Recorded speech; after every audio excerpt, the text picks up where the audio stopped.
আমি বলতে চাই যে সত্যি সত্যি আত্মাদের ডাকতে পারো? অফকোর্স, কেন তোমাদের কোনো সন্দেহ আছে নাকি? সন্দেহ তো নেই, কিন্তু বিশ্বাসও হয় না যে কোনো মরে যাওয়া মানুষকে এই পৃথিবীতে আবার কি করে আনতে পারে। যে কাজ কেউ করতে পারে না সেটা অভিলাষ করতে পারে। এখনই আমি এখানে তোমাদের চোখের সামনে এই আত্মাকে ডাকবো, আর তারপর এই আত্মাকে এই লাশগুলোর মধ্যে কোনো একটার ভেতর ঢুকিয়ে ঢুকিয়ে ওই আত্মাটা যে লাশটার ভেতর ঢুকবে সেটা জ্যান্ত হয়ে উঠবে, আর তারপর আমি যা বলবো সেটাই করবে। আরে যা তো, এটা কি করে হতে পারে? যদি তোমাদের কোনো সন্দেহ থাকে তাহলে তোমাদের প্রশ্ন আত্মাকে জিজ্ঞেস করতে পারো। আমি বাড়ি যাচ্ছি। আমি এসব করতে চাই না। ওর কথাটাকে সিরিয়াসলি নিচ্ছ? দেখো না রশ্মি, প্রতিবার যেমন ও বোকা হয় এবারও ওই বোকা হবে, দেখে নিও, বুঝেছো? তোমরা সবাই আমার কথাকে ইয়ার্কি ভাবছো না?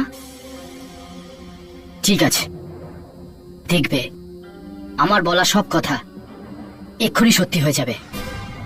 ব্যাস কিছুক্ষণ পরেই।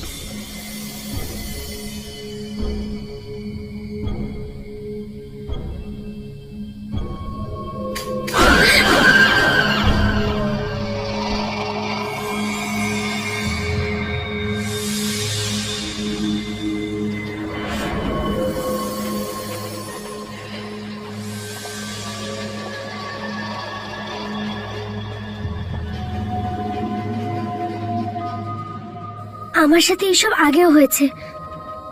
আমারই একজন বন্ধু এরকমই কিছু করার চেষ্টা করেছিল, আর আর ওখানে সত্যি ভূত এসেছিল। রশ্মি প্লিজ চুপ হয়ে যাও, কেউ কিচ্ছু বলবে না।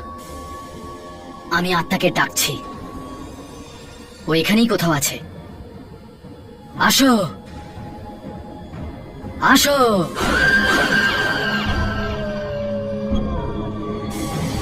আমাদের কাছে আসো, আমরা তোমার সাথে দেখা করতে চাই। আমি অভিলাষ তোমাকে ডাকছি, আসো। ওইখানেই আছে। আমি অভিলাষ তোমাকে ডাকছি। কে তুমি? তোমার নাম কি? কার আত্মা তুমি?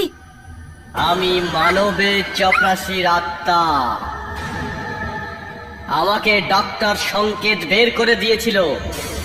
কিন্তু কিন্তু তুমি বললে কি করে? খালি পেটে মানুষ কতদিন আর বেঁচে থাকতে পারে? প্রথমে আমার পরিবারের মৃত্যু হয়েছিল, তারপর আমার মৃত্যু হয়েছিল, আর এই সব ওই ডক্টর সংকেতের জন্য হয়েছিল। ওই দেখো, ও আসছে। ওরে, ও আসছে। ওরে! আরে পিছিয়ে এসো।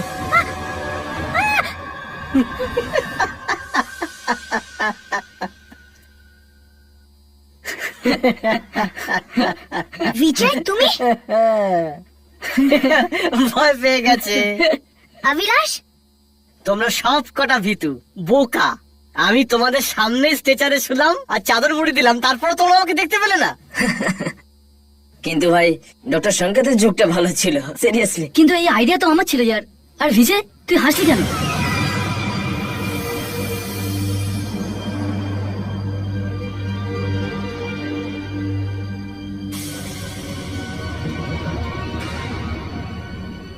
স্যার, আপনি আমার দিকে কেন দেখছেন?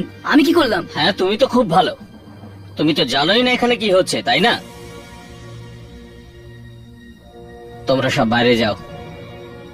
আউট!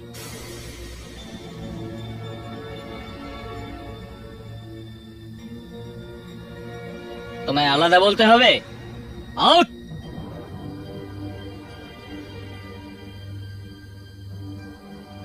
স্যার, আমি যা কিছু বলার কাল সকালে আমার অফিসে এসে বলবে। Sir, sir please. যাও।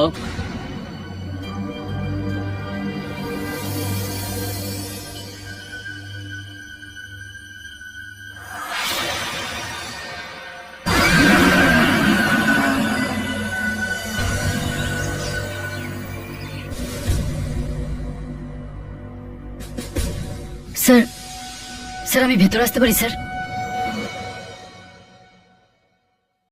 আসুন আসুন মিস্টার অভিলাষ। আসার পথে নিশ্চয়ই মতলব ভেবে এসেছে যে মাথা নিচু করে দাঁড়িয়ে